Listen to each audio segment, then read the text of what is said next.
to enjoy your time here and find peace in the stories we tell. If you liked the story, don't forget to like, comment, and subscribe to support the channel. The autumn wind in the capital whipped up grains of golden sand that stung my face like countless tiny blades. I sat atop the high platform overlooking the martial arena within the general's manor, dressed in a blazing red outfit that burned like fire. With leisurely movements, I peeled a grape in my hand while the clamor of voices from below surged like a pot of boiling porridge. And I was the jujube pit waiting to be fished out. Who else could it be? On the arena, a burly man dressed in luxurious brocade, his face full of arrogant flesh, stomped on the head of a challenger. He bellowed at the surrounding crowd, the large saber in his hand still dripping with fresh blood. The blood of the young scholar who had just risked his life to challenge him. He was Wang Zhaozhi, the nephew of the emperor's favored consort, a notorious scoundrel infamous throughout the capital. My father, Grand General Ye Zhen, sat beside me. His hands gripped the armrest of his chair so tightly that his knuckles had turned white, the veins on his forehead throbbing continuously. "Ziwei, calm down," he said in a low voice, his words overflowing with suppressed fury. "This Wang Zhaozhi is nothing but a dog the emperor sent. If he won today, losing face for the Ye family would be the least of our worries, but it would ruin my entire life." "Father, stay calm," I replied softly. I tossed the grape skin onto the plate and took out a handkerchief to wipe my fingers clean. However, my gaze turned icy as I stared fixedly at the unparalleled figure dominating the arena below. "Is this all? How can I stay calm?" Father's beard trembled with rage. "If I had known this would happen, I never would have listened to you and arranged this martial contest to select a husband. Look at the state of things now. All the talented young men in the capital have been beaten down by this bastard. Are you really going to marry someone like him?" I said nothing, merely narrowing my eyes slightly. This martial contest to select a husband was originally a chess game. The emperor wanted to force that foolish crown prince onto me, in order to devour the Ye family's military power.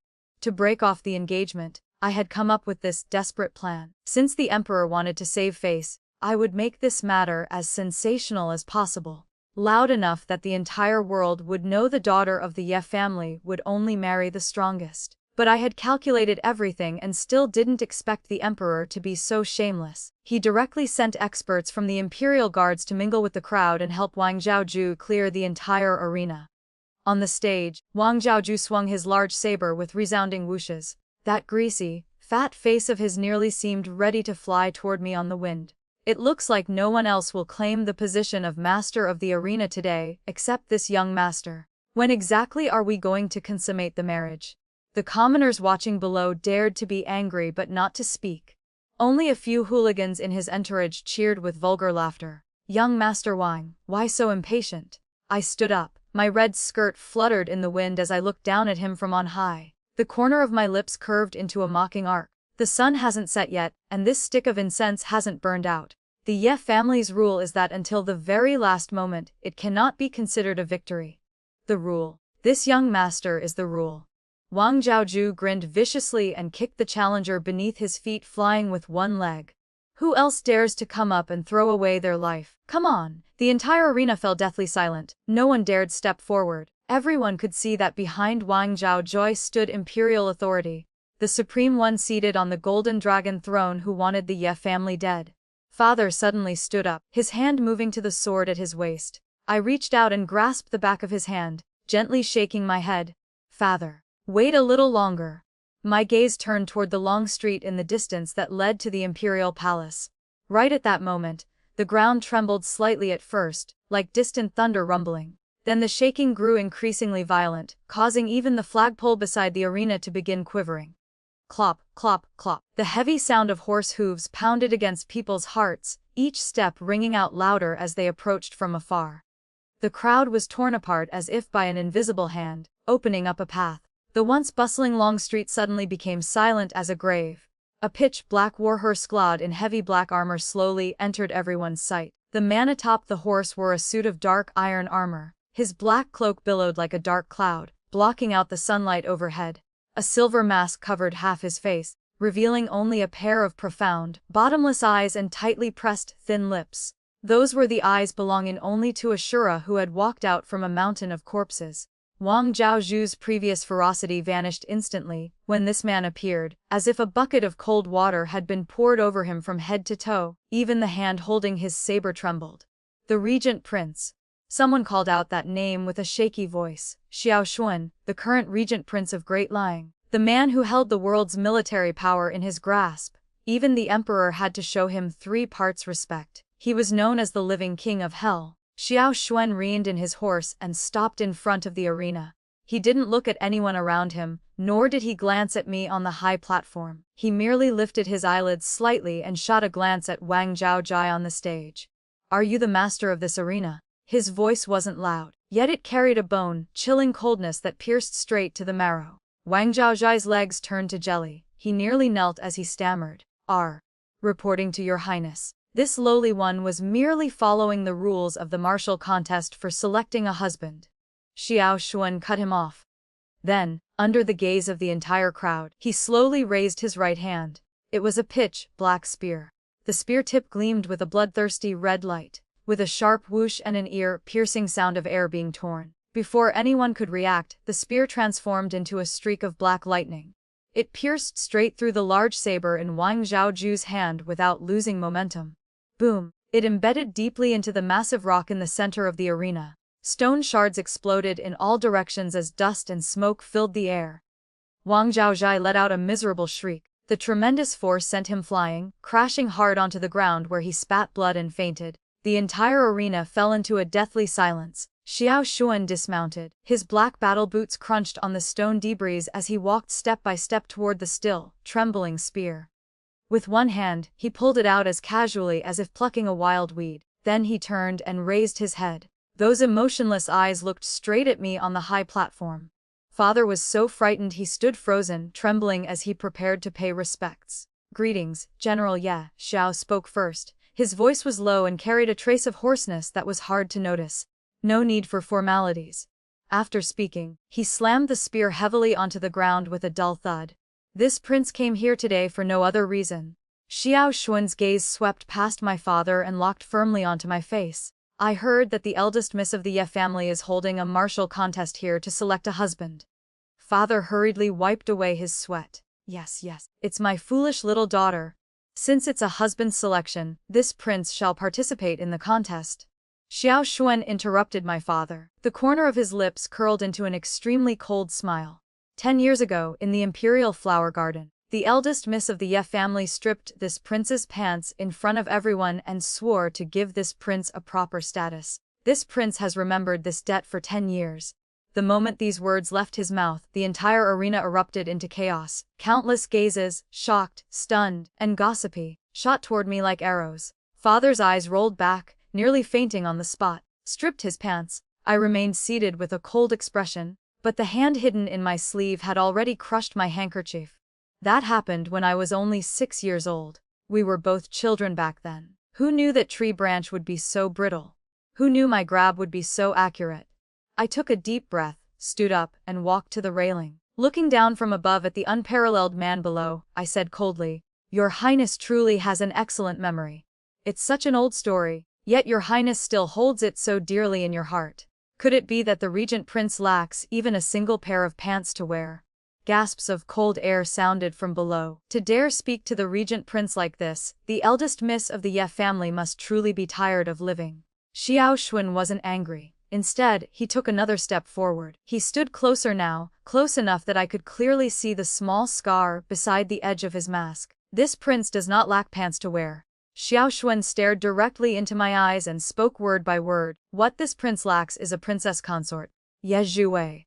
He suddenly called my full name. His voice carried an unquestionable dominance. "The promise you made back then. Today this prince has come personally to claim this victory in battle. This prince wins." His gaze swept across the surroundings. Wherever his eyes landed, people lowered their heads one after another, not daring to meet his gaze. "Is there anyone else who is dissatisfied?" he asked coldly. No one dared utter a word. Even the previously unstoppable Wang Zhaozhu was now being dragged away by his subordinates like a dead dog. "Since no one is dissatisfied, shall we consider this matter settled?" Xiao Xuan withdrew his gaze and looked toward me once more. 3 days later, this prince will personally come to escort the bride. Having said that, he didn't give me any chance to refuse. He turned, mounted his horse, and rode away arrogantly. Wait. Only then did father react and try to chase after him. Your Highness, you can't. I watched his departing figure, my heart pounding violently. In the moment he turned, at an angle hidden within the swirling dust and out of everyone's sight, I saw his left hand on the reins make a secret gesture, his index finger slightly curled and his thumb gently folded. It was the secret signal we had agreed upon when playing hide and seek in the Imperial Flower Garden as children. It meant, safe, I am here. The hand I had been clenching suddenly relaxed. My palm was already drenched in cold sweat. I sat back down in my chair, picked up the cup of tea that had long gone cold, and drained it in one gulp. Ziwei, what are we going to do now? Father paced back and forth in panic. That's the Regent Prince, the living king of hell who devours people without spitting out bones. If you marry into his manor, will you even be able to keep your life? No, I must enter the palace right now to see his majesty. Father, I set the teacup down. My voice was eerily calm. There's no need to go anywhere. Why? Because this is the path to survival. I gazed at the now empty Longstreet, my eyes gradually growing deeper. If Wang Zhaojia had won, the Ye family would have died. Since the Regent Prince won, the Ye family might still have a chance to live. But he hasn't forgotten anything. I whispered softly, my voice audible only to myself. He hasn't forgotten a single thing. This martial contest to select a husband had been a chess game from the very beginning. But now, the players had changed. The night was dark as ink, and the general's manor was deathly silent. As soon as the patrolling soldiers passed, I blew out the candles on the table, leaving only a single flickering oil lamp. I had already persuaded father to go to sleep, though he kept turning his head back every few steps, muttering, "This is a sin, such a terrible sin." But I knew this was the best possible outcome. The Emperor's imperial decree had arrived that evening. What kind of decree was it? Every single word praised how heaven had created a perfect match. In truth, every character radiated the Emperor's teeth, grinding hatred. He had planned to turn the Ye family into his obedient dog. Instead, the dog had been snatched away by a wolf. How could he not hate it? But right now, I had no time to worry about the Emperor's hatred. I was waiting for someone. A very faint sound came from outside the window, like the wind brushing past a leaf. If I hadn't grown up following my father in the army and become accustomed to such subtle noises, I probably wouldn't have noticed it at all. Since you've arrived, come in. I didn't turn my head, still sitting at the table trimming a bamboo heart with scissors in hand. The window opened without a sound. A dark figure flew in like a ghost and landed silently. Xiao Xuan had changed out of his heavy daytime armor into black casual robes. The mask on his face had also been removed. That face had become even more sharply defined than 10 years ago. Sword-like eyebrows, a high straight nose. Only those eyes remained as cold as two bottomless icy pools. Not bad vigilance. He casually closed the window and walked over naturally to sit across from me. His movements were so practiced it was as if this was his own study. The Regent Prince visiting the general's manor in the dead of night. Aren't you afraid of ruining your reputation if word spreads? I set the scissors down and looked up at him. What reputation does this prince have left to ruin? Xiao Xuan laughed softly. He poured himself a cup of tea but didn't drink, simply holding it and swirling it lightly. On the contrary, it's you, Miss Ye. Where has all that arrogance from the arena during the day gone? That was just an act for others, wasn't it? I replied indifferently. Putting on a show in front of your highness would be no different from showing off one's skill with an axe for a master carpenter.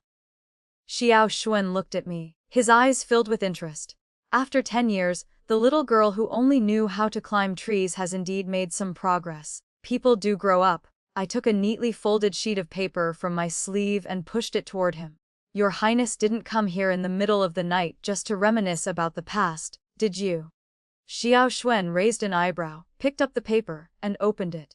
It was a map of the military deployments in the northern frontier of Great Liang, covered with numerous additional annotations in red ink. The previously relaxed expression on Xiao Xuan's face froze the instant he saw those notes. His eyes scanned the map rapidly, faster and faster, his brows furrowing tighter with each passing second.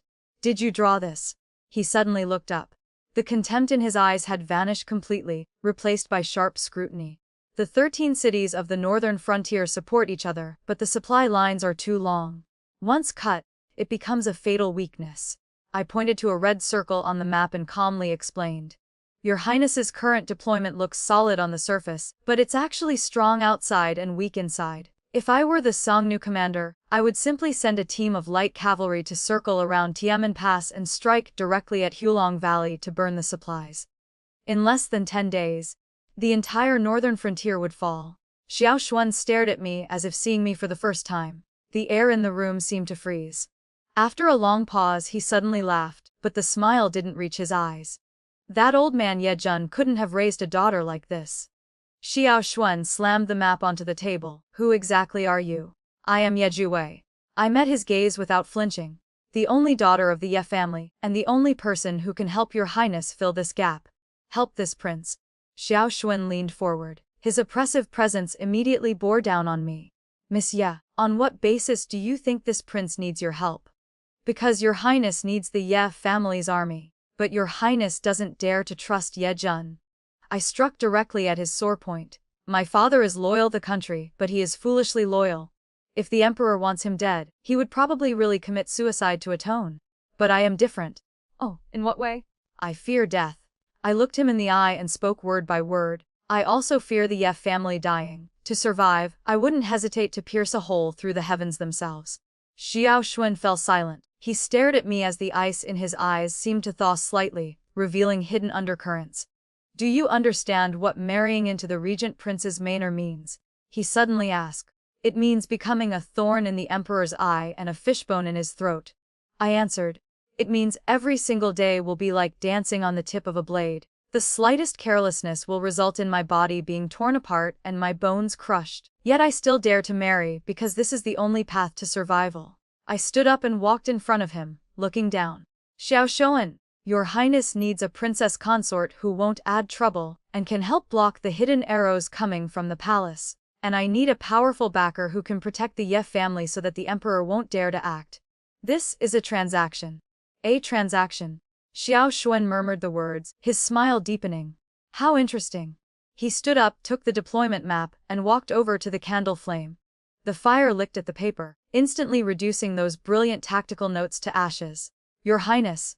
I instinctively reached out to stop him. Memorizing it is enough. Xiao Xuan looked at the ashes and said indifferently, keeping it would only invite disaster. He turned to face me and extended a hand. It was long and powerful, with thick calluses on the fingertips from years of wielding weapons. Ye Juwei, you need to think this through carefully. His voice was low and dangerous. Once you step through the doors of the Regent Prince's manor, there will be no turning back.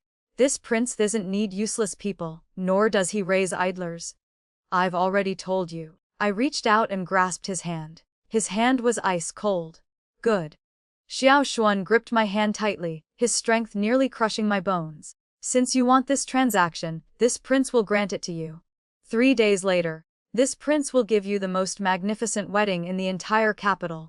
He leaned close to my ear, his hot breath brushed against my neck, causing me to shiver. From that moment onward, you belong to this prince. Your life is this prince's. Your intelligence is also this prince's.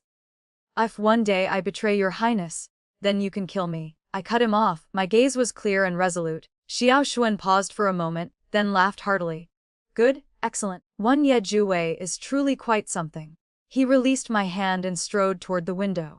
His figure vanished into the night as quickly as he had come, leaving behind only a light remark that echoed in the room. This prince does not like ugly things, so make your wedding dress beautiful. I stood rooted in place, staring at the empty window, and exhaled a long breath. My palm was covered in cold sweat, but I knew that in this game of chess, I had already won my bet. I had not only protected the Ye family, but also gained myself an unparalleled ally. Although this ally was as dangerous as a wolf that could turn on its master at any time, what Ye Juwei excelled at most was taming wolves. 3 days later, on the day of the grand wedding, 10 miles of red silk decorations stretched across every street in the capital. When the Regent Prince took a wife, the ceremony was naturally extraordinarily grand. It was said that the betrothal gifts alone required 64 palanquins to carry them, and the wedding banquet lasted 3 full days and nights. But I knew that behind this surface of prosperity, countless eyes were waiting to watch the spectacle. Sitting inside the bridal sedan, I felt as if I had been locked inside a magnificent cage. Outside, the sound of gongs and drums shook the sky while firecrackers exploded deafeningly, making my ears ring painfully.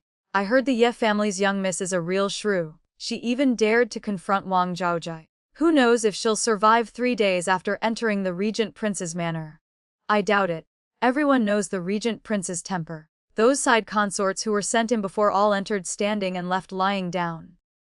There's going to be quite the show this time. The commoners' gossip filtered through the sedan curtains into my ears.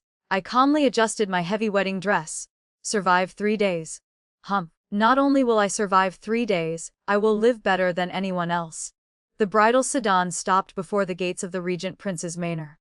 According to tradition, the groom was supposed to kick open the sedan door and personally help the bride down.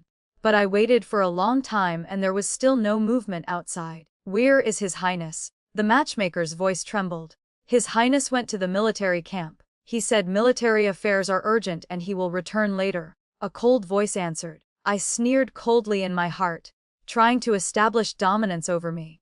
You haven't even brought me through the door and you're already playing these tricks. Is this the grand wedding you promised, Xiao Xuan? Leaving me here alone to face the ridicule of all the guests filling the hall while you handle military documents. Very well, Xiao Xuan. You're truly a scoundrel. This about kicking open the sedan door. The matchmaker was so anxious she was on the verge of tears. Let me get down myself. I decisively lifted the sedan curtain.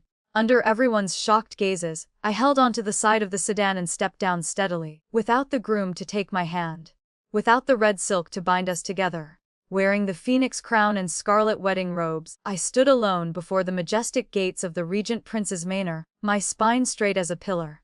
The surrounding guests instantly fell silent. All eyes turned toward me, filled with pity, schadenfreude, and even more gazes that looked at me as if I were already a dead person. At this exact moment, an old woman dressed in palace attire led several palace maids and strode out aggressively. So this is the eldest miss of the Ye family. The old woman looked me up and down, her nose pointed arrogantly toward the sky, her eyes brimming with contempt. How can you not understand even the most basic rules? Since His Highness is not present, you should have waited obediently inside the sedan. Who gave you permission to step down on your own? I recognized her. This was Gai Momo, a senior palace servant by the Empress Dowager's side. She often relied on the Empress Dowager's power to act tyrannically in the palace. Even ordinary concubines had to fear her. It looks like this is the second appetizer the Empress Dowager has prepared for me. Who are you? I asked indifferently. Gai Momo shouted furiously. This old servant was specially sent by Her Majesty the Empress Dowager to teach the princess consort the proper rules. You see this old servant and still refuse to pay your respects. I smiled brightly, as radiant as a blooming flower. What are you smiling at? Gai Momo was unsettled by my smile, a chill running down her spine. I am laughing at an old slave like you who is about to die yet still doesn't know her place. Suddenly, my smile vanished. My gaze turned sharp and cold as a blade. I am the Regent Prince's consort, personally conferred by His Majesty himself. First, rank titled noblewoman. A mere slave like you not only fails to kneel before me, but even dares to demand that I pay respects to you. What kind of rule is this? Are the rules the Empress Dowager taught you meant for you to commit insubordination? Gai Momo trembled with rage from head to toe. She pointed straight at my nose. You dare insult me? I am the Empress Dowager's person. Someone, come, slap her mouth for me. Let her learn the royal family's rules. Several tall, sturdy palace maids immediately surrounded me, rolling up their sleeves. It was clear they had done this sort of thing many times before. The surrounding guests were stunned. No one expected the bride to face such a scene of superiors bullying subordinates right at the entrance before even entering the manor. I'd like to see who dares. Suddenly, I pulled the golden hairpin from my hair. The sharp tip pointed directly at the lead palace maid rushing forward. I am Ye Jun's daughter. I grew up amidst piles of corpses. I swept my gaze around, my clear voice ringing through the entire street. Today, whoever dares lay a single finger on me will dye this ground with their blood right here. I want to see whether your slaps are harder, or whether the bones of the Ye family are harder. The palace maids were intimidated by my aura and froze. Rebellion. This is rebellion. Gai Momo shrieked. Beat her to death. I'll take responsibility for anything that happens. Just as the situation was about to spiral out of control, a cold voice suddenly rang out from inside the gates. Who wants to beat this prince's consort to death? Everyone turned around in shock. There stood Xiao Xuan in plain clothes, having appeared at the manor entrance at some unknown time. Behind him were 2 rows of black, armored guards fully equipped, their killing intent surging forward like a tidal wave. Why, your highness? Gamomo's face drained of all color. This old slave was acting on the Empress Dowager's orders. Orders from the Empress Dowager. Xiao Xuan descended the steps. Each step felt like it was stomping on Guy Momo's heart. Did the Empress Dowager order you to publicly humiliate this prince's consort right in front of the Regent Prince's manor? No, that's not it. Guy Momo's legs shook violently. It was this Ye woman who didn't understand the rules. Xiao Xuan laughed coldly. He walked to my side but didn't spare me a single glance. He raised his hand directly. Slap. The crisp sound of the slap echoed across the entire area. Guy Momo was sent flying by the force, crashing hard into a stone lion. Blood filled her mouth as several teeth flew out. These are the rules of the Regent Prince's manor. Xiao Xuan took out a snow-white handkerchief from his sleeve and leisurely wiped the hand he had just used to strike someone, as if he had touched something filthy.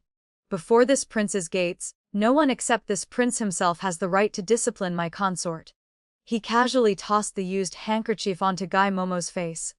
The light fabric covered her swollen, pig-like face, looking like a funeral note. Drag her away. Xiao Xuan gave the order indifferently.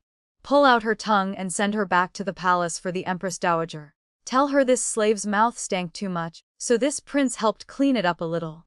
Understood. 2 black, armored guards immediately stepped forward and dragged the still, screaming Guy Momo away like a dead dog. The entire area fell deathly silent. Everyone was shocked by the bloody scene and didn't even dare breathe loudly. Xiao Xuan turned around. Finally, he looked at me. His gaze lingered for a moment on the golden hairpin in my hand. The corner of his lips curved up in an almost imperceptible arc. Beautiful hairpin. I put the golden hairpin back into my hair and looked up at him. Your Highness, your hero saving the beauty act came a bit late. Not late at all. Xiao Xuan extended his hand. This time, in front of everyone, he firmly grasped my hand. At just the right moment, he led me through the manor gates, stepping over the trail of blood left by Guy Momo.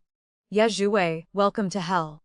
He whispered in my ear. I felt the chill coming from his palm. The corner of my lips lifted slightly. Hell, perfect. I'm the best at capturing ghosts and demons. The massive gates slowly closed behind us, cutting off the noise and prying eyes from outside. From this moment on, Xiao Xuan and I had officially become grasshoppers tied to the same rope. It was either live together or die together.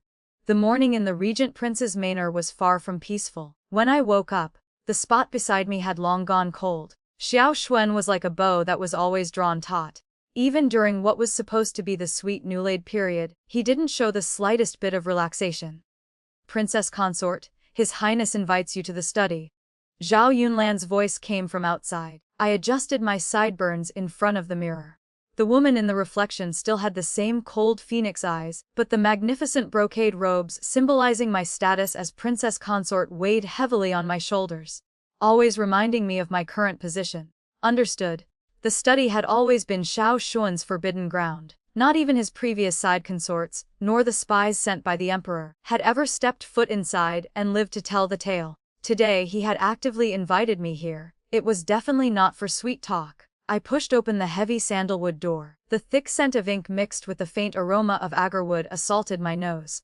Xiao Xuan sat behind the large desk, holding a memorial in his hand with deeply furrowed brows. Hearing movement, he didn't look up, simply pointing casually at the mountain of account books beside him. Sat. I sat down silently, not rushing to speak. Look at this. Xiao Xuan finally put down the memorial and tossed an account book toward me. The book was slightly yellowed. There was no writing on the cover, but the edges were heavily worn, clearly flipped through countless times. What is this? The moment my fingertips touched the paper, I keenly noticed that the thickness of these pages felt slightly off. Records of military supplies allocated by the Ministry of Revenue to the 3 northern border provinces. Xiao Xuan leaned back in his chair, his eyes dark and unreadable. 3 months ago, this prince discovered that Minister of Revenue Li Linfu has been secretly embezzling military supplies. However, the old fox is extremely meticulous. Every silver tael in the books has a clear destination. Even that old emperor couldn't find any fault. Since you boldly claimed you could help this prince, let me see if you can really calculate this debt clearly. This was a test.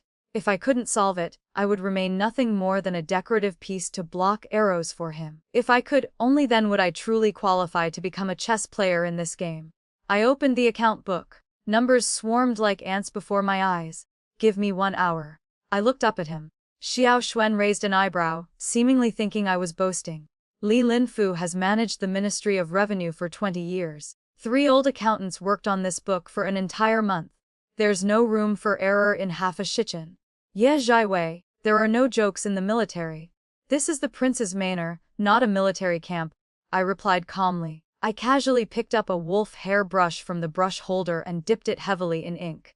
Besides, just because Li Linfu is an old fox doesn't mean his accountants are. As long as it's made by humans, there will always be flaws. The study fell silent. Only the sound of the abacus clicking and the brush scratching across paper remained. At first, Xiao Xuan continued reviewing memorials, but gradually his gaze began drifting toward me more frequently. I ignored his attention. At this moment, my entire world consisted only of these numbers. 1 moment later, I stopped writing. Done already. Giving up. Xiao Xuan put down his red brush, his voice carrying a hint of anticipated mockery. Wrong. I pushed the account book back and pointed to an inconspicuous entry. Here, the reported loss ratio for grain and fodder is 3 parts per thousand.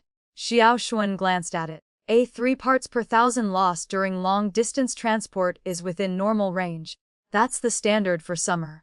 I looked into his eyes, my voice firm. But the transportation period for this batch of supplies was in the 12th lunar month. In the freezing winter of the northern frontier, grain and fodder don't easily mold, nor are there insects or rats. Only wind and snow can obstruct the roads. However, there was no snow in the northern frontier last December. Xiao Xuan's pupils contracted. And here. I flipped to another page. The purchase price for dry grass is 3 coins per stone.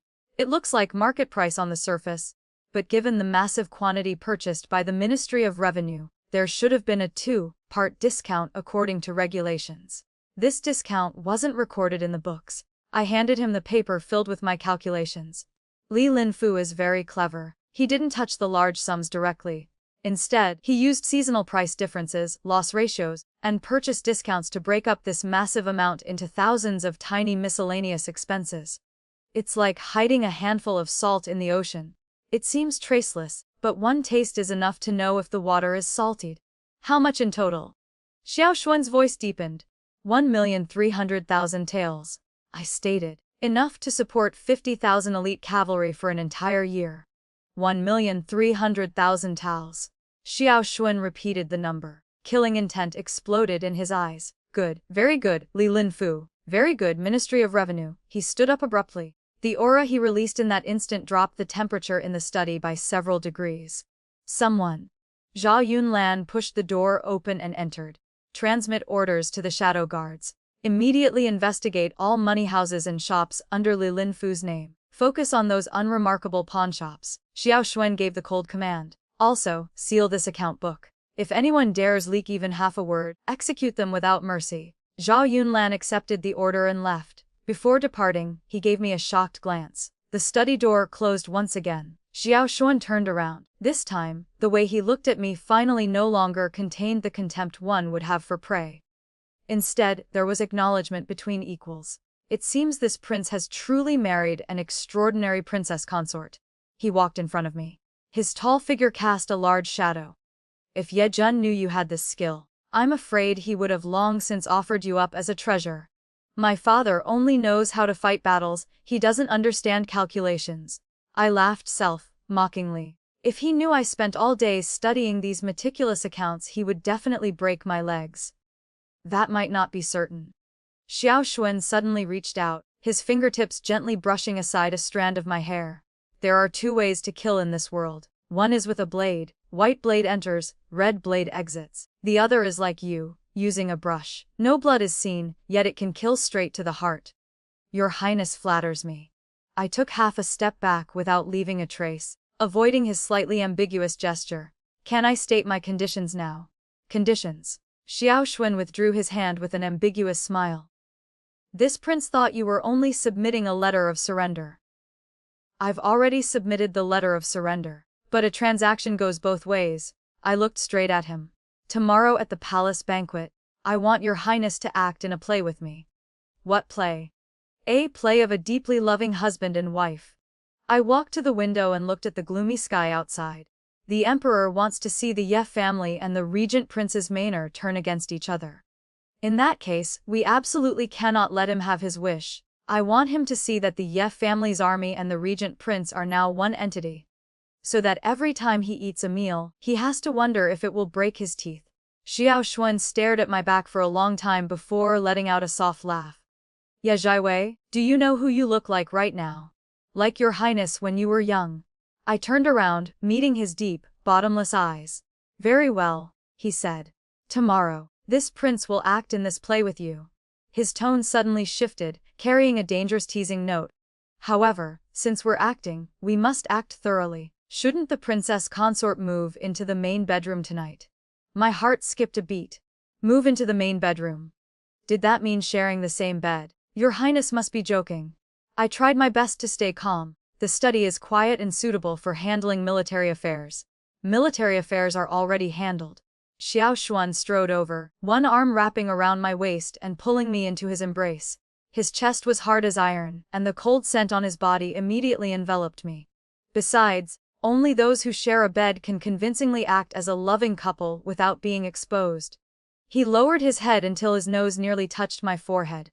What do you think, my beloved consort? I stiffened, both hands pressed against his chest as I tried to create some distance. If your highness wants to turn pretense into reality, then I'm afraid this transaction will need to be renegotiated. Xiao Xuan stared into my eyes for a long time before suddenly releasing me with a hearty laugh. Rest assured, this prince has no interest in forcing women. He turned and walked back to the desk. Tonight, you sleep on the bed, this prince will take the couch. Remember, outside the manor, you are this prince's beloved. Inside the manor, you are this prince's strategist. Don't mix up these two identities. I straightened my disheveled clothes and let out a long breath of relief. On the surface, it seemed like I had won this round of the transaction. But I knew the real contest had only just begun. This wolf named Xiao Xuan was far more difficult to tame than I had imagined. However, that fleeting flash of appreciation in the depths of his eyes earlier was the first trump card I had secured. The red walls and golden tiles of the imperial palace glowed with a nauseating blood, like color under the setting sun. Xiao Xuan and I walked side by side along the jade path. Today he wore a black python robe, with a jade belt that further accentuated his tall, imposing figure and dignified aura. I wore the formal crimson princess consort court attire. The phoenix crown on my head caused the pearls to clink softly with every step. Nervous. Xiao Xuan didn't turn his head, his voice low enough for only me to hear. Nervous. I laughed coldly. The one who should be nervous is the person inside. Inside the Golden Dragon Hall, songs and dances celebrated peace and prosperity. The emperor sat high on the dragon throne. Though a smile hung on his face, it didn't reach his eyes. Instead, it radiated sinister intent. Beside him sat the Empress Dowager. Her well-maintained face was full of benevolence, but the way she looked at me was laced with poison. The regent prince has arrived. The princess consort has arrived. Following the eunuch's hoarse announcement, the originally lively atmosphere in the grand hall instantly froze. All eyes turned toward us, filled with jealousy, fear, and above all, gleeful anticipation for a good show. This humble subject pays respects to your majesty. Pays respects to the Empress Dowager. Xiao Xuan only bowed slightly instead of kneeling. This was the special privilege of the regent prince. Entering the hall with a sword and not needing to kneel. I followed with a full curtsy. This consort pays respects to your majesty and the Empress Dowager. Good, good. The emperor smiled ambiguously. Seventh brother's grand wedding today has truly left you glowing with joy. I was originally worried that Miss Ye, being a daughter of a military family, might not understand palace rules. It seems I worried unnecessarily. Your majesty flatters us, Xiao Xuan replied calmly. He naturally took my hand and led me to the seat beside him. Ziwei has a straightforward personality and doesn't understand those roundabout matters. If she has offended anyone in the past, your majesty please forgive her generously. The way he called Ziwei sounded incredibly natural, as if he had rolled it on his tongue millions of times. I felt countless knife-like gazes stabbing into me, especially from a young woman sitting below us, Princess Yuchang, the emperor's most beloved daughter, and the one who had wanted to marry Xiao Xuan most in the entire capital. She stared at our tightly clasped hands, nearly tearing her handkerchief apart. Elder sister Ye truly is blessed. Princess Yuchang suddenly spoke, her voice clear but hiding needles. This princess remembers that when elder sister Ye was young, she was quite the character. At 6 years old in the imperial flower garden, she stripped 7th imperial uncle completely of his pants over a piece of fruit. Wasn't that incident spread throughout the entire harem back then? Who would have thought that after 10 years, elder sister Ye's skill at stripping clothes would actually bear fruit? The moment these words were spoken, the entire hall erupted into murmurs. Many noble ladies covered their mouths and laughed secretly. The ministers also revealed mocking expressions. She's openly exposing my scandal, calling me shameless for targeting men since childhood. My father, seated opposite us, turned red as a pig's liver. General Dingwu stood up but was stopped by a look from me. I set down my wine cup and slowly raised my head to meet Princess Yu Chang's provocative gaze. Princess Yung truly has an excellent memory. I smiled faintly, my expression calm. However, the princess only knows one side of the story and not the other. Oh. Princess Yu Chang raised an eyebrow. Could there be some hidden story behind this? Back then, Jai Wei was young and playful. While climbing a tree I nearly fell. His Highness happened to pass by and, disregarding his own safety, personally caught me. In my panic, I grabbed onto what I thought was a life-saving post and accidentally pulled His Highness's clothes. I turned to look at Xiao Xuan with eyes full of deep affection and admiration. People only know it as a joke, but they don't know it was a hero saving a beauty. From that moment on, Jai Wei swore that in this life, I would marry no one but a hero. The fact that His Highness could save Jai Wei from danger back then means he can also save Great Lying from boiling oil and raging flames today. This incident of stripping clothes is not a joke, but a destined romance. What does the princess think? These words not only turned my shameless act into a childhood sweetheart story, but also conveniently praised Xiao Xuan as a hero who saved the nation. Princess Yu Chang's expression immediately turned extremely ugly, as if she had swallowed a fly. What a sharp tongue. The Empress Dowager suddenly spoke, her voice heavy. Since it is a destined romance, then we shall bestow upon you two a cup of union wine. May you soon give birth to a precious son. A palace maid carried a tray forward with 2 wine cups on it. The maid's hands trembled slightly as she approached me. I lifted the cup to my lips. A faint, strange fragrance entered my nose. It was the scent of 7 Steps heartbreak powder. This poison was colorless and odorless. Only when mixed with wine would it release a distinctive almond scent. So the Empress Dowager wants my life. Under everyone's watchful eyes, if I didn't drink this cup, it would be defying an imperial decree. If I drank it, I would die on the spot. My fingers holding the cup turned slightly pale. Just as my mind raced for a solution, a long, slender hand suddenly reached over and snatched the wine cup from my grasp. Your Highness. I looked at Xiao Xuan in shock. This prince will drink in place of the princess consort. Xiao Xuan looked at the Empress Dowager, a bloodthirsty glint flashing in his eyes. The princess consort has a weak body and cannot handle strong wine. 7th brother. The Empress Dowager expression changed drastically. This cup of wine was bestowed upon the princess consort. What is the meaning of this? Can't this prince drink the wine bestowed by the Empress Dowager? Xiao Xuan laughed coldly and tilted his head back, downing the poisoned wine in one gulp. Don't! I instinctively cried out in alarm. Xiao Xuan slammed the empty cup onto the table with a loud crack. Excellent wine. He wiped the corner of his mouth. His gaze swept across the hall like a blade. Since we've drunk the wine and watched the show, this prince still has military affairs to attend to and cannot remain any longer. With that, he grabbed my hand and strode out of the hall, ignoring the ashen faces of the Emperor and Empress Dowager. His palm was burning hot, yet covered in cold sweat. I followed behind him, staring at his tall, steadfast back as my heart sank into an abyss. He knew the wine was poisoned. He knew what would happen after drinking it. Yet he still drank it. Why? Just for the act of a loving couple, or because of our agreement? The moment we left the palace gates and boarded the carriage, Xiao Xuan's body suddenly staggered. A mouthful of black blood sprayed out, splattering across my phoenix-embroidered skirt. Xu Xuan. I cried out in horror as I caught him. His face was deathly pale, his lips turning purple. The clear signs of deadly poison attacking the heart. Don't call for anyone. He gripped my wrist with terrifying strength, though his voice was extremely weak. Return to the manor. Don't let anyone see. In that moment, as I looked at the man collapsing in my arms, a crack finally appeared in the solid defensive wall within my heart. He had done it to save me. The carriage raced along the bluestone road, the rumble of its wheels cutting sharply through the dead silence of the night. Inside, the air hung thick with the metallic stench of blood. Xiao Xuan leaned heavily against me, his breathing ragged and chaotic. His body temperature swung wildly between scorching heat and icy cold as the tyrannical poison rampaged through his meridians like a storm. Hold on just a little longer. I swiftly pulled a set of silver needles from my sleeve. Without the slightest hesitation, I drove them into his major acupoints, Danshan, Qihai, Guanyuan.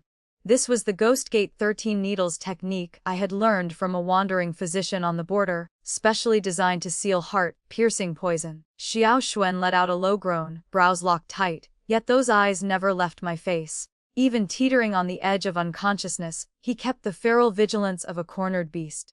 You know medicine. He rasped through gritted teeth. The Ye family army licks blood from blades year-round. If I didn't know any medicine, I would have died 800 times over. My reply was curt, but my hands never slowed. Stop talking. Save your strength. The carriage finally lurched to a stop at the rear gate of the prince's manor.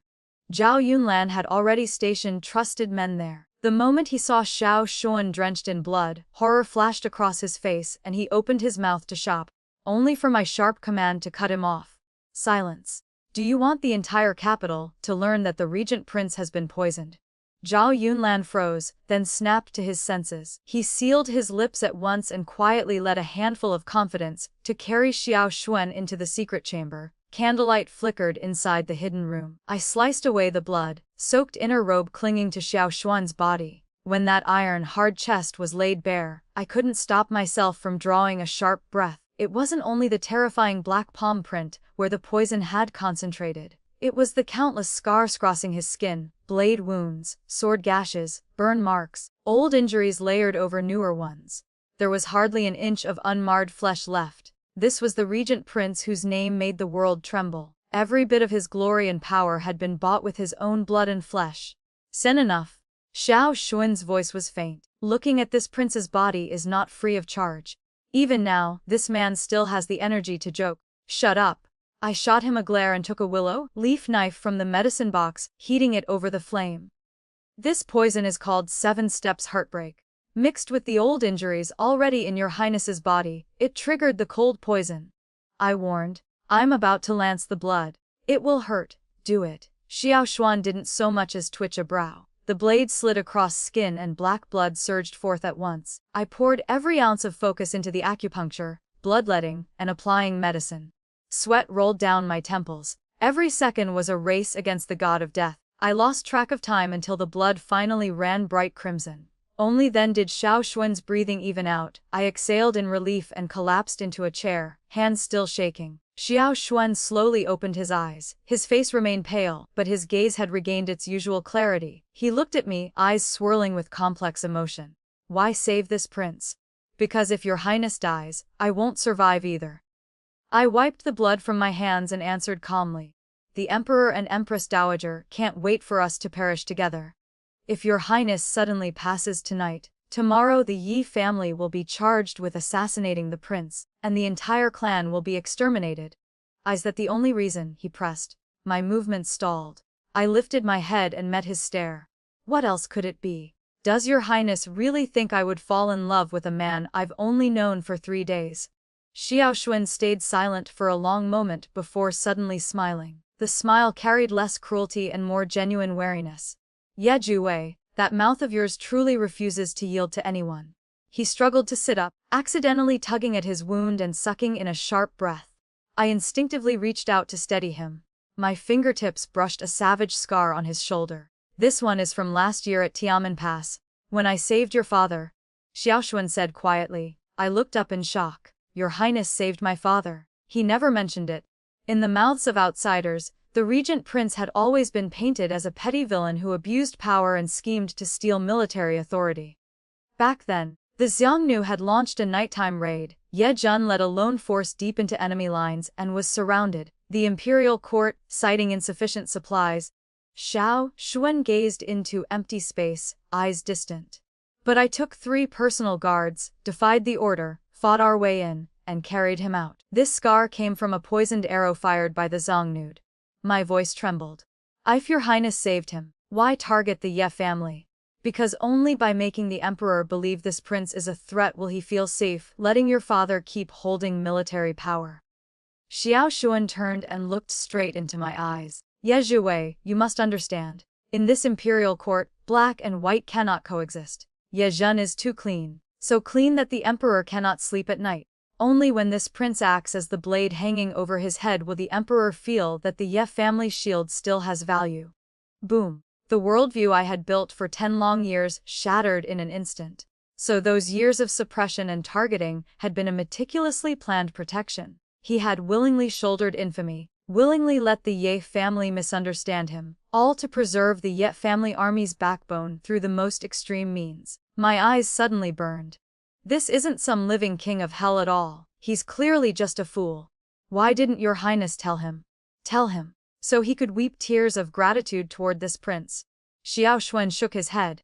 And then give the emperor even greater reason to suspect him. Some things can only be done, never spoken.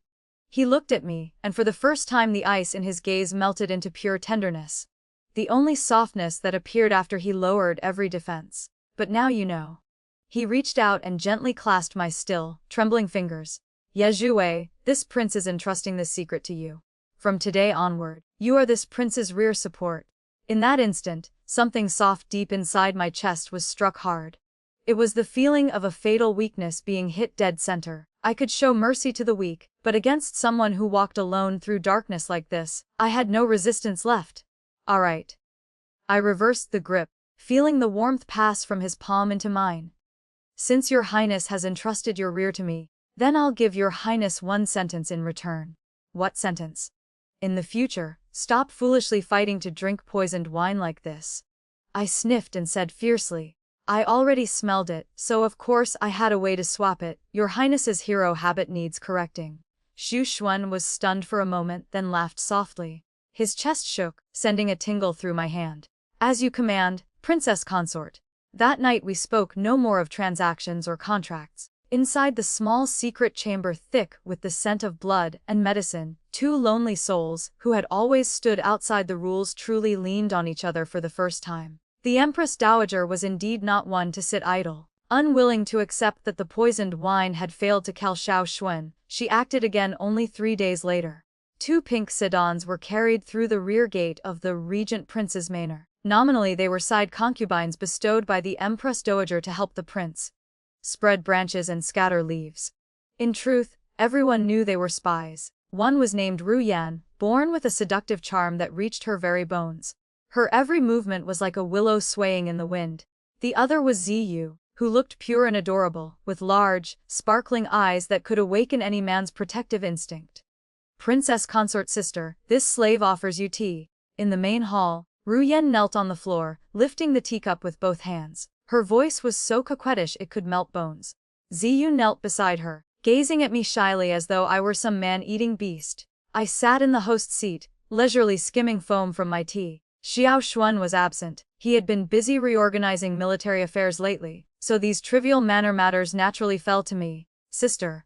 I smiled faintly and set the cup down. Have you called me wrong, little sister? This prince's consort is a first-rank titled noblewoman.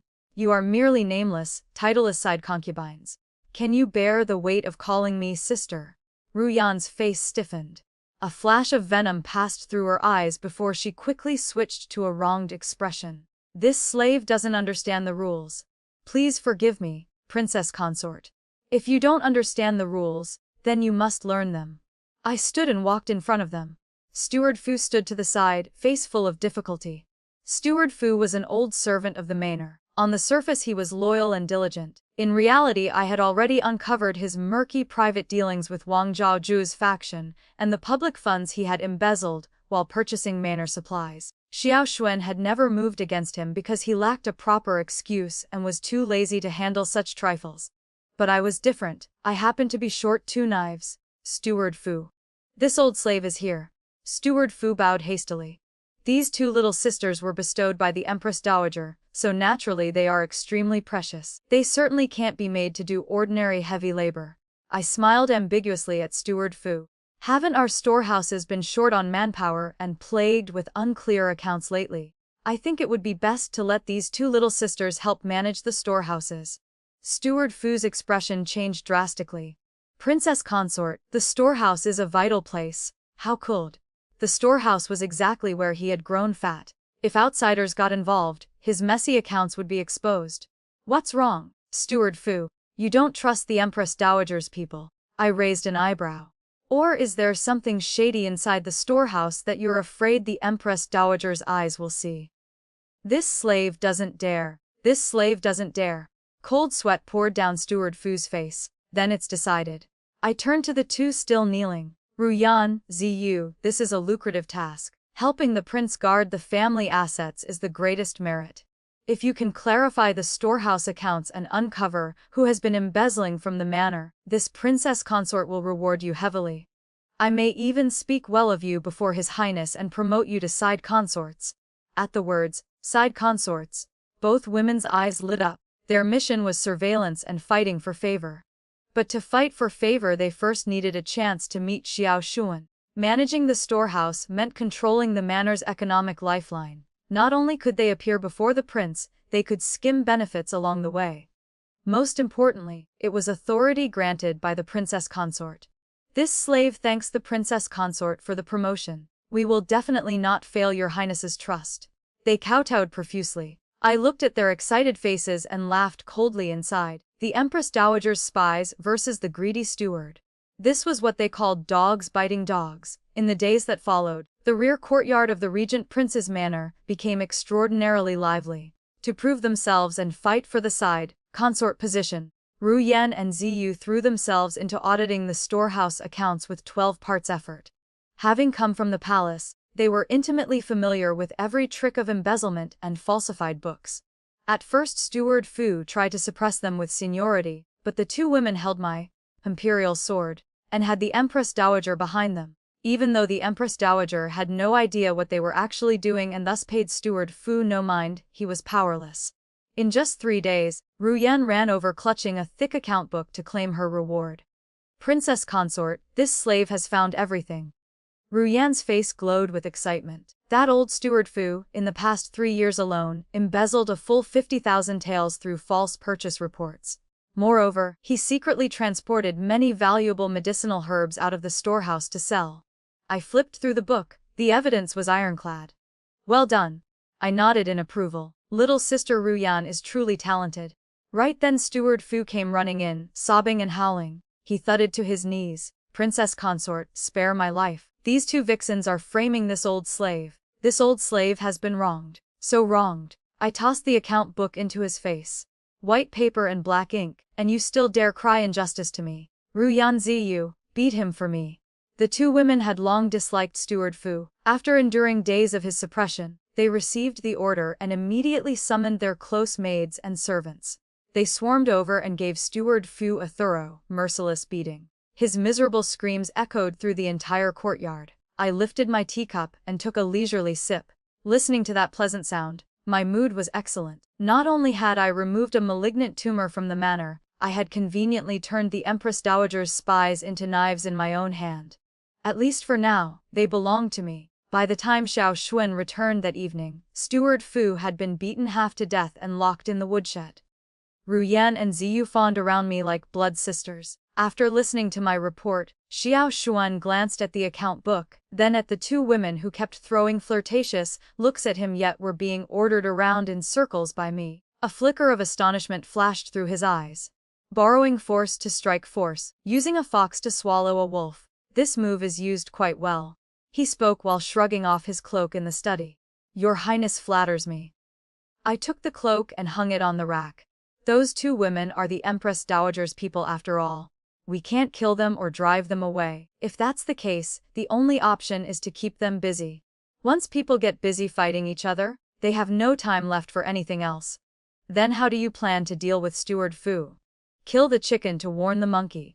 My gaze turned icy. Tomorrow hand him over to the authorities. Let the entire capital see what happens to anyone who dares act recklessly inside the Regent Prince's manor. Conveniently, it will also intimidate those hidden demons who haven't shown their faces yet. Xiao Xuan looked at me, then suddenly reached out and pinched my cheek. Ye Jiwei, this prince sometimes truly wonders how much dirty water is actually stored inside that head of yours. Not much. I swatted his hand away and smiled lightly. Just enough to help your highness clean this prince's manor thoroughly. Good. Xiao Xuan seized my hand and pulled me close. Then this prince will keep his eyes wide open and see just how many more surprises you can give me. That night the prince's manor blazed with lanterns and torches, while inside the palace the Empress Dowager, upon learning that the two beauties she sent had not only failed to climb into the Regent Prince's bed, but had instead become servants helping the princess consort audit accounts, smashed another priceless tea set in fury. Half a month later, on a stormy night, thunder roared and rain poured down as if it wanted to drown the entire capital. I sat by the window sewing a new knee guard for Xiao Xuan. His old wounds always ached fiercely on rainy days. The specially medicated cotton padding inside the guard could ease the pain considerably. Suddenly, the urgent clatter of horse hooves shattered the rainy night's silence. 800-mile emergency border report. The mournful cry pierced the curtain of rain and squeezed my heart. Father. I threw aside the needlework, lifted my skirts, and ran outside. The moment I burst into the front hall I saw Xiao Xuan already standing there, clutching a rain-soaked military report. His face was terrifyingly dark. What happened? I rushed over, voice shaking. Is it my father? Xiao Xuan said nothing, simply handing me the report. My hands trembled as I took it. Under the candlelight the words became clear. Grand General Ye Zhen of the Far. Reaching army encountered in Songnu ambush at Heulong Valley. The entire army was annihilated. His life or death is unknown. Not a single one of the 30,000 Ye family soldiers survived. Boom! Something exploded inside my head, leaving it hollow. The entire army annihilated. Life or death unknown. Impossible. My father was a battle-hardened veteran. How could he fall into an ambush in a place like that? Heulong Valley's terrain was treacherous, easy to defend and hard to attack. My father excelled at using terrain to his advantage. He would never make such a basic mistake. This was fake. I clenched the report so tightly my nails nearly pierced the paper. This must be fake. This report was personally sent by the Minister of War. Xiao Xuan's voice was cold as frost. The emperor has already issued a decree accusing Ye Zhen of reckless advancement for personal glory, resulting in catastrophic defeat. He wants to confiscate the Ye family's tiger Tali and imprison the entire clan for questioning. What a vicious scheme. Using false news of defeat to seize military power and exterminate the family in one stroke. This is a chain of deadly plots. I'm going with you. Xiao Xuan spun around, hand already on the sword at his waist, killing intent surging. At this moment, anyone who wants to touch the Ye family must first step over this prince's corpse. Stop! I shouted sharply, blocking his path. Xiao Xuan halted and turned back. His eyes were bloodshot. Ziwei, we can't endure this any longer. If the tiger Tali is surrendered, the Ye family army is truly finished, and your father will never return. Your Highness entering the palace right now would be open rebellion. I forced myself to stay calm, took a deep breath, and stepped in front of him. The Emperor is waiting for exactly this moment. He's waiting for your Highness to act impulsively, to draw your sword. Then he can pin the crime of rallying on military power to threaten the throne on you and rightfully execute you. So what? Xiao Xuan roared. Should this prince just watch you walk to your death? Who said we have to die? I lifted the military report and pointed to an inconspicuous seal at the bottom. Your Highness, look at this. Xiao Xuan lowered his head. It was Ye Zhen's personal seal stamped at the end of the report. What's wrong with this seal? It's crooked. I pointed to one corner of the stamp. My father is extremely meticulous. He never stamps carelessly. It must be perfectly aligned. Unless. I walked to the sand table and suddenly pulled out the flag representing the Xiongnu army that had been planted behind Heulong Valley. Unless he stamped it in extreme haste, or deliberately left a hint. I continued. Moreover, Your Highness, count the characters in this battle report. The entire text contains exactly 108 characters. In our family, 108 stands for the 36 stratagems. Retreat is the best strategy. It's a message to lure the enemy deep. Xiao Xuan's pupils contracted. You mean feigned defeat? Correct. My voice was iron. Huilong Valley is dangerous, but if the enemy ambushes at the valley mouth they can easily be surrounded. The only way is to pretend weakness, lure the Songnu main force deep into the valley, then seal the entrance and beat the dog behind closed doors. I slammed 2 red flags onto the sand table. Father has not been defeated. He is using himself as bait to swallow the Xiongnu main force whole. But this requires time and reinforcements to block their retreat. Yet the Ministry of War's report claims the entire army was wiped out. That means either the ministry is blind or someone deliberately blocked the real news. My eyes flashed with cold light. Zhu Xuan, we must act immediately. Not to rebel by entering the palace, but to cooperate with father and finish this play. Make it even bigger. The madness in Xiao Xuan's eyes gradually faded, replaced by absolute trust and shock. How? The emperor wants the tiger tally. Give it to him. My voice was icy. But he won't be able to command a single Ye family soldier with it. I want your highness to go to the northern Great Camp, outside the city and stabilize the 10,000 stationed troops there. As for me, I took a deep breath and looked out at the pitch black rainy night beyond the window. I will personally go to the Ministry of War, drag out the traitor hiding in the shadows who sent the fake report, then bring the real victory report to the Golden Dragon Hall and slap that old dog emperor across the face. You. Xiao Xuan looked at me with worry. Don't forget. I am Ye Jun's daughter. I grabbed the scissors from the table and sliced off the cumbersome hem of my long dress in one clean cut, revealing the martial outfit beneath. The Ye family only knows how to die in battle. We will never be frightened to death. Xiao Xuan stared at me. Suddenly he stepped forward and pulled me into a tight embrace. The hug was brief but heavy with meaning. Return alive.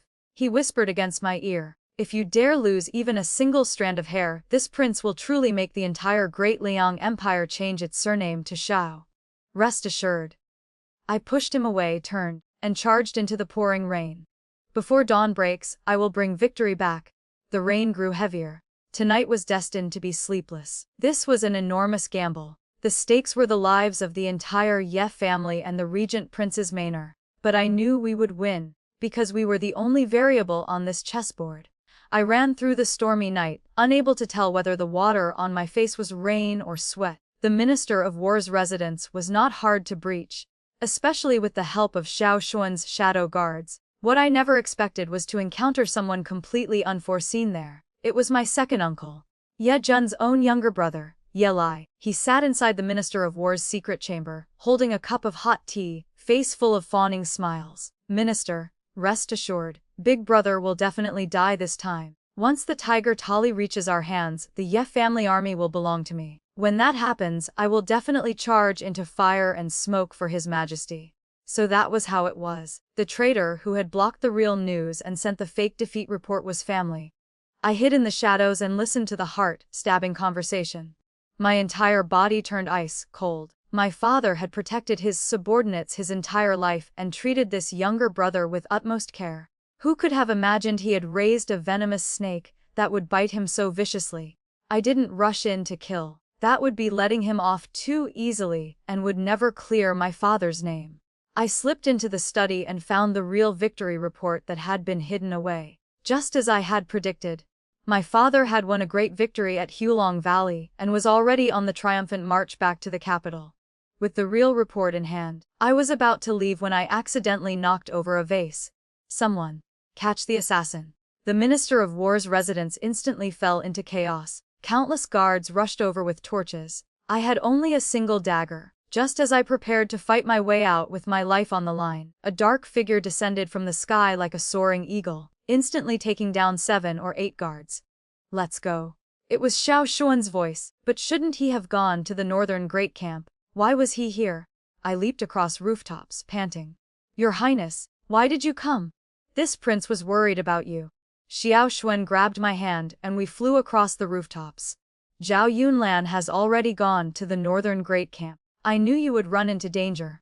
We fought our way out of the encirclement and raced straight to the Ye family army's station outside the city.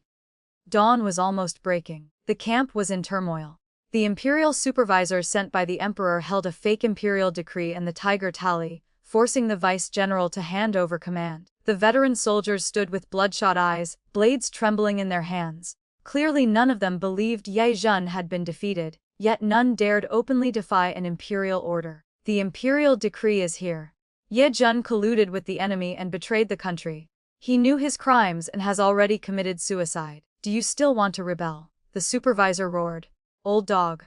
A thunderous shout rang out. I charged through camp gates on a war horse. Xiao Xuan followed close behind. Regent Prince.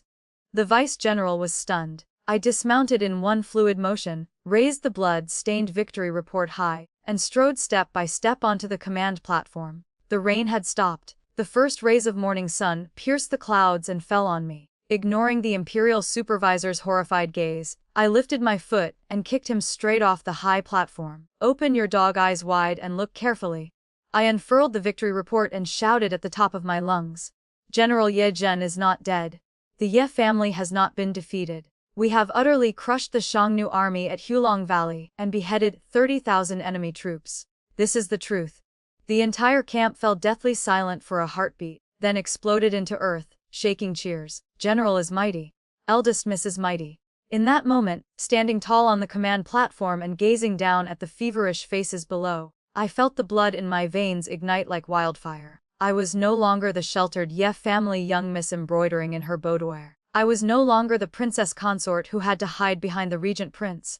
I was the soul of the Ye family army. The entire force obeyed my command. I drew the long sword at my waist and thrust it straight toward the sky. 3,000 elite soldiers remained behind and roared in unison, their voices shaking the 9 heavens. Follow me into the palace. Protect the throne and quell the rebellion. Kill. Kill. Kill. I glanced at Xiao Xuan beside me. He was staring at me, the admiration in his eyes having transformed into deep shock and reverence. In this instant, our roles had reversed. It was no longer him protecting me. We were fighting side by side. I was his spear, he was my shield. Let's go, my female general. Xiao Xuan swung onto his horse and extended his hand toward me. Come, we're going to take back the justice that belongs to us. I grasped his hand, used his strength to mount behind him, and we galloped straight toward the Golden Dragon Hall. The grand doors of the Golden Dragon Hall were smashed open while the morning mist had yet to disperse. The civil and military officials turned in horror as Xiao Xuan and I strode inside, cloaked in blood and bone, chilling killing intent. Zhao Yunlan led a squad of personal guards who stood watch outside the hall, their drawn blades still dripping crimson. Insolent. You too. Xiao Xuan, Ye Juwei. Do you intend to rebel? The emperor on the dragon throne trembled with rage, his hands shaking violently. This humble subject would not dare. Xiao Xuan's voice was ice cold. This humble subject has merely come to present your majesty with a great gift. With that, he stepped aside. I advanced, hurling the victory report straight into the face of the Minister of War. Crack. The crisp sound echoed through the grand hall. Your Majesty said my father was defeated. Then what is this? I pointed at the report on the floor, my eyes flashing like lightning. This is the genuine victory report personally written by General Ye Zhen. This is ironclad proof of our great triumph at Hulong Valley. The Minister of War concealed the real report, fabricated military intelligence, plotted against loyal subjects, and committed treason. What crime is that? The Minister of War collapsed to the ground in terror, shaking like a leaf. Your Majesty, there is more. With a wave of my hand, a guard behind me tossed a burlap sack into the center of the hall. The sack split open, revealing Ye Lei's deathly pale face. Second uncle, in front of His Majesty and all the officials, tell us everything.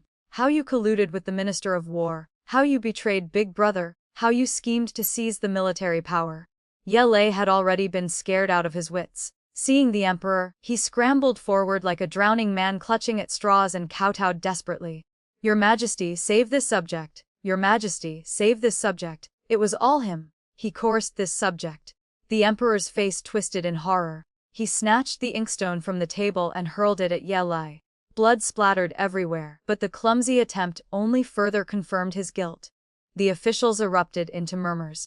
Though everyone understood what the emperor had tried to do, once the truth was laid bare before the court, it became unbearably ugly. Framing loyal subjects, fabricating military reports. These were crimes that shook the very foundation of the nation. Your Majesty. Xiao Xuan stepped forward. His voice was not loud, yet it carried unmatched pressure. General Ye shed blood on the front lines to protect the empire, yet in the rear you heeded slander and tried to exterminate his entire family. How can the soldiers of the world not feel heartbroken? How can the common people not feel chilled to the bone? The emperor pointed at us, his face cycling between green and white, but not a single word came out. He had lost.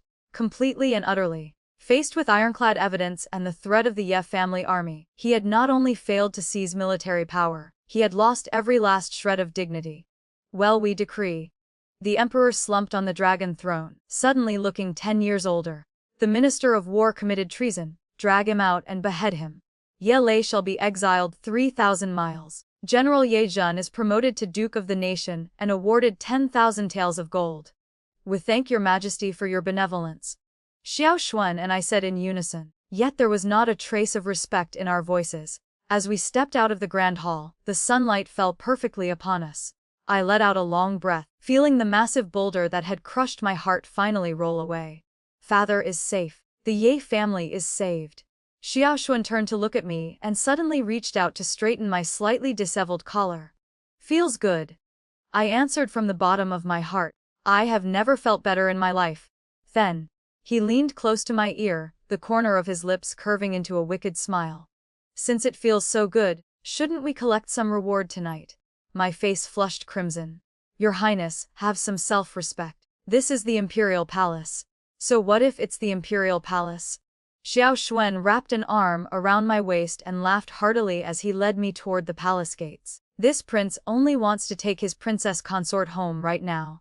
Looking at his dashing profile, a thread of sweetness bloomed in my chest. Perhaps this contractual marriage could truly become a destined romance after all.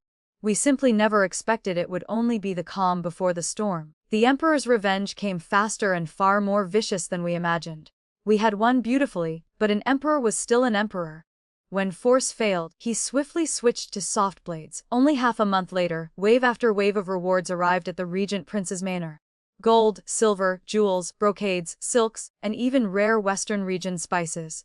It was as if the emperor had changed overnight. Not only did he stop mentioning the Ye family's military power, he even showed warm concern for Xiao Xuan and publicly praised me on the court as a heroine among women.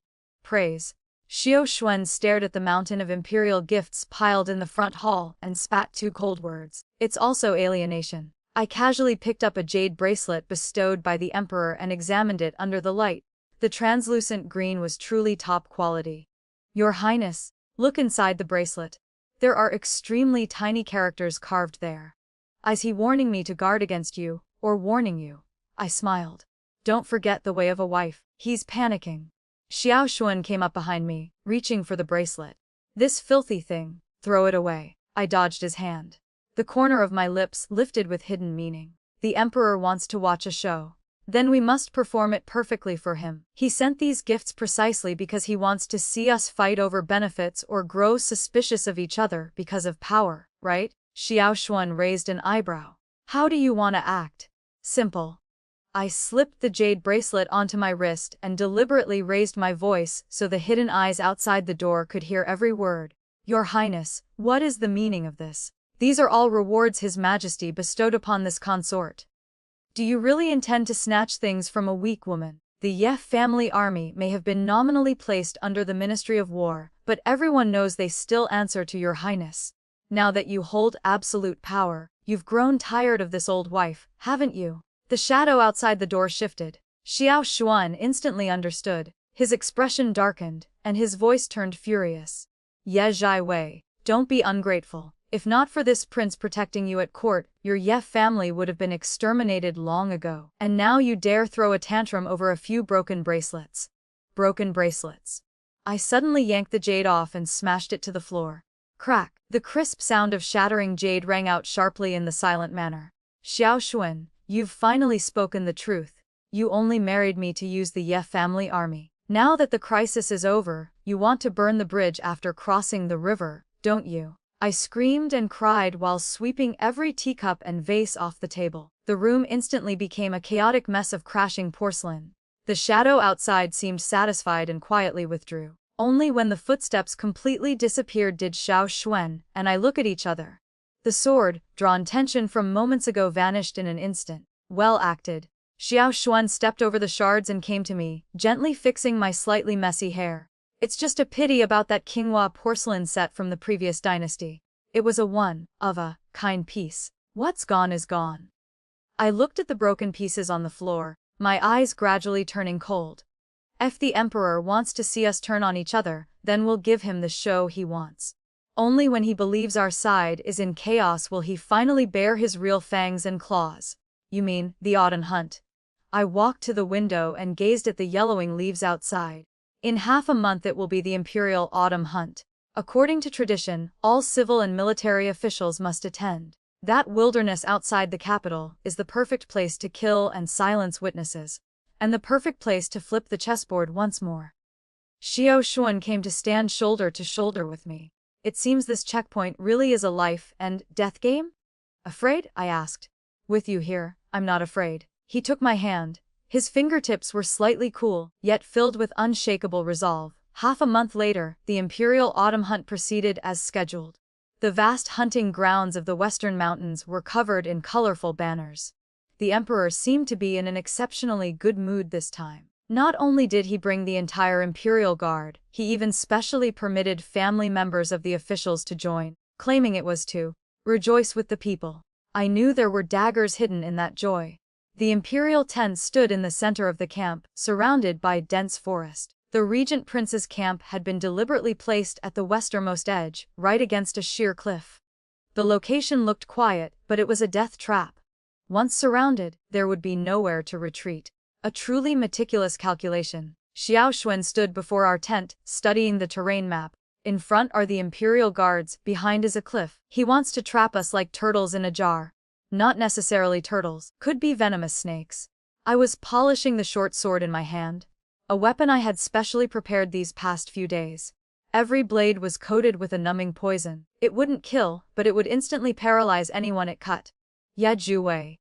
Xiao Xuan suddenly called my name. Him. He hesitated for a moment before continuing. If things truly become unsalvageable, would you jump?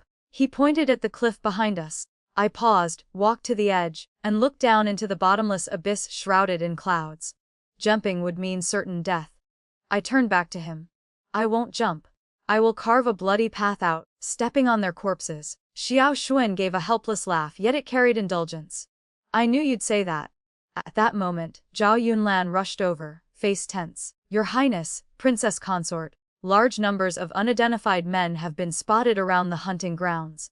Their movements scream death soldiers. Moreover, the Imperial Guard's deployment has changed. The squad that was supposed to guard our western flank has been pulled away. Our side is now completely exposed. He finally can't hold back anymore. Xiao Xuan's eyes flashed with cold light. Don't rush. I pressed his hand down.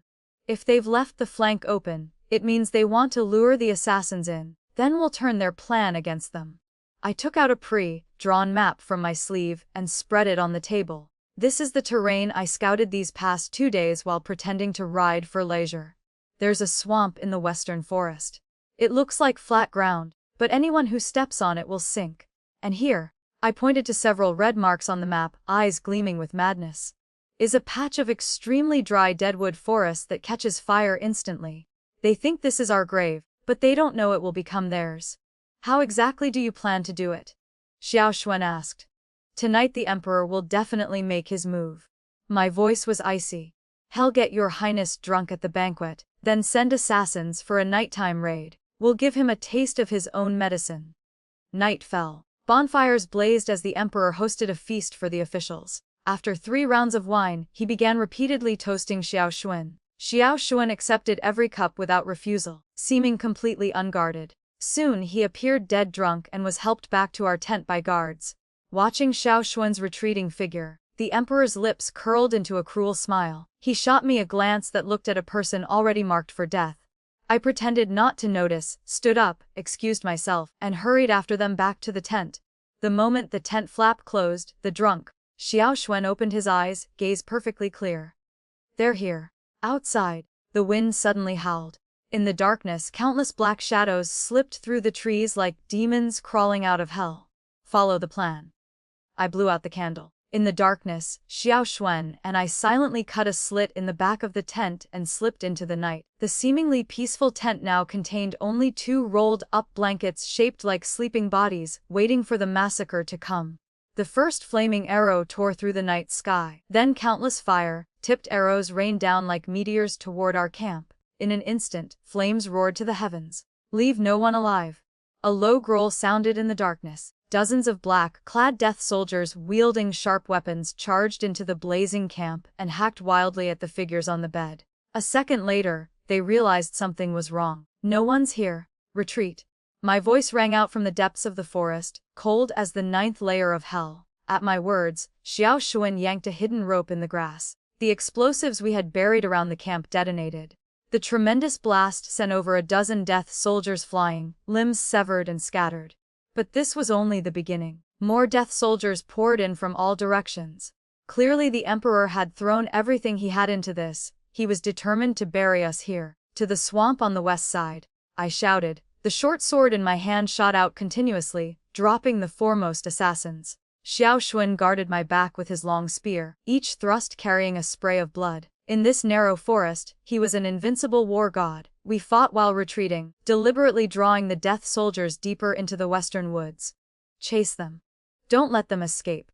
The lead assassin had gone mad with killing intent. He didn't notice the ground beneath his feet turning soft. The moment most of the death soldiers rushed onto this seemingly flat grassy area, disaster struck. The solid earth suddenly gave way. Black mud surged upward, instantly swallowing ankles, knees, waists. The death soldiers screamed in terror as they sank deeper the more they struggled. I stood on a high branch, watching coldly. This wasn't cruelty. This was survival. "Archers!" Xiao Xuan ordered. 30 black, armored guards who had been lying in ambush on both sides of the forest raised their crossbows in unison. The final trump card Xiao Xuan had prepared. Arrows flew like rain. The death soldiers trapped in the swamp became living targets. They couldn't even fight back before they were nailed to the mud. Blood dyed the black swamp crimson. The air grew thick with the nauseating stench of blood. The battle ended faster than expected. At that moment, the chaotic sound of horse hooves and torchlight came from afar. "Protect the Emperor! Protect the Emperor!" The Emperor had arrived with a large contingent of Imperial guards. Too late. He had come to collect corpses. He had expected to see our bodies. Yet, when the torchlight illuminated the hellish scene, the Emperor's face turned deathly white. What he saw was a field of dead assassins, severed limbs still sinking in the swamp, and Xiao Xuan and me, blood-soaked cloaks billowing, standing high above like gods of slaughter. I looked down from above at the trembling man on the Imperial carriage and slowly raised the crossbow in my hand, aiming straight between his brows. In that instant, not a single guard around him dared move. The Regent Prince's overwhelming aura, combined with the hellish scene, had completely suppressed everyone. "Your Majesty." Xiao Xuan's voice wasn't loud, yet it carried clearly across the entire hunting ground. "This humble subject was attacked by assassins. Fortunately, the princess consort saved my life, allowing me to escape death. Your Majesty brought so many people here. Did you come to rescue this humble subject, or to confirm whether this humble subject was truly dead?" The Emperor's lips trembled. For a long time he couldn't speak. "This humble subject has already inspected the weapons of these death soldiers." Xiao Xuan picked up a blood-stained long blade from the ground, and hurled it at the Emperor's feet with terrifying force. "They all bear the markings of the Imperial Guard. Your Majesty, do you not owe this humble subject an explanation? Before the entire court and the people, this is ironclad evidence." The Emperor had completely lost control. He had thought this was a guaranteed kill and hadn't prepared to destroy the evidence at all. This is slander. Someone is framing us," he shrieked hysterically. "Wards, seize these traitors for us." But no one moved. The commander of the Imperial Guard looked at the blood-dripping spear in Xiao Xuan's hand, then at the black, armored guards surrounding us like ghosts, and silently lowered his head. A military coup could happen in the blink of an eye. "It seems your Majesty is exhausted and no longer clear-headed." Xiao Xuan spoke indifferently. "Zhao Yunlan, escort His Majesty back to the palace to rest. Without this prince's order, no one is to disturb His Majesty's recuperation." This was forcing the Emperor into house arrest. That night the wind on the western mountain hunting grounds was strong. It blew away the stench of blood, but it could not blow away the fact that the empire of Great Liang was about to change hands. The emperor had fallen ill, gravely ill. He could no longer speak clearly. The regent prince, Xiao Xuan, received the imperial decree to assume regency. But I knew this was still not enough. The name was not yet righteous, the words not yet proper. If Xiao Xuan ascended the throne directly, he would be labeled a traitor and reviled by history. We needed a perfect ending. A trial that would leave the emperor utterly ruined in both body and reputation. 3 days later, in the Golden Dragon Hall, Xiao Xuan sat in the regent prince's seat beside the dragon throne. I stood beside him. The civil and military officials knelt across the floor, not daring to breathe loudly. The once arrogant emperor now slumped on the throne, like a puddle of mud, eyes vacant, drool leaking from the corner of his mouth. That was the effect of the medicine, and the result of overwhelming terror. Announce, Xiao Xuan said coldly. The grand doors opened. An unexpected figure walked in. It was Eunuch Wang, the late emperor's personal eunuch who had vanished for a full 10 years. In his hands he carried a dazzling golden brocade box, the late emperor's final edict. This old slave kowtows to the regent prince, kowtows to the princess consort. Eunuch Wang knelt on the ground, sobbing uncontrollably. This old slave has lingered in this world for 10 years for no other reason than to wait for this day. To reveal the truth about the late emperor's death. The officials were stunned. Eunuch Wang opened the box and took out a yellowed imperial edict. His voice rang loud and clear as he read, "With third prince colluded with foreign powers and poisoned his father, committing high treason. We hereby pass the throne to the 7th prince, Xiao Xuan." So the throne had originally belonged to Xiao Xuan. The current emperor had taken advantage of Xiao Xuan's absence on the border to poison the late emperor, forge the edict, and steal the crown. Impossible. Fake. All of it is fake. The emperor thrashed on the throne, but only incoherent gurgles came out. Besides the edict, there is this. I stepped forward and produced a stack of letters. These are the secret correspondences His Majesty exchanged with the Xiongnu Khan over the past 10 years. To secure his throne, he did not hesitate to sell border intelligence, causing my father's death and the deaths of countless Great Liang soldiers. Every single crime has verifiable evidence. I tossed the letters onto the floor, white paper and black ink scattered like snowflakes. The ministers tremblingly picked them up. The more they read, the paler their faces became, and the greater their fury grew. Trait nation, selling dog. Someone shouted first. Then a wave of rage swallowed the entire hall. His Majesty must abdicate. The regent prince must ascend the throne.